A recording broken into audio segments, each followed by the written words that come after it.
Le pic de l'esprit est une randonnée initiatique dans le territoire de la pensée.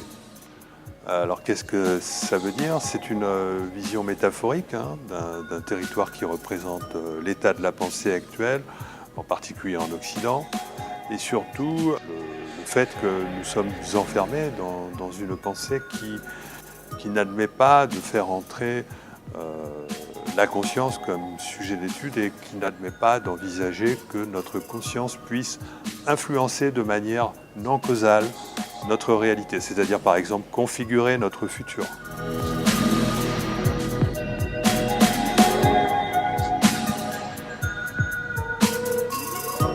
J'utilise cette métaphore d'un parc de la pensée qui se trouve à l'intérieur d'un immense territoire avec un relief montagneux et notamment la montagne la plus élevée qui s'appelle le pic de l'esprit mais qui n'est jamais atteinte. Mais on chemine vers ce pic et le long d'un chemin le long duquel le fait de monter signifie faire progresser son niveau de conscience.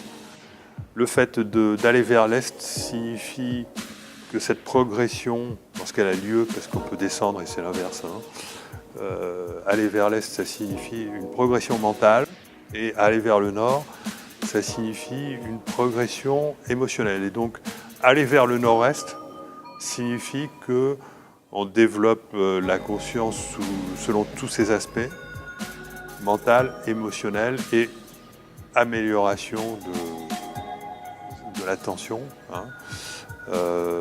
Ce qui permet d'atteindre des niveaux de densité plus faibles qui ouvrent la porte à un certain nombre de phénomènes étranges, dont les synchronicités, mais aussi bien d'autres choses.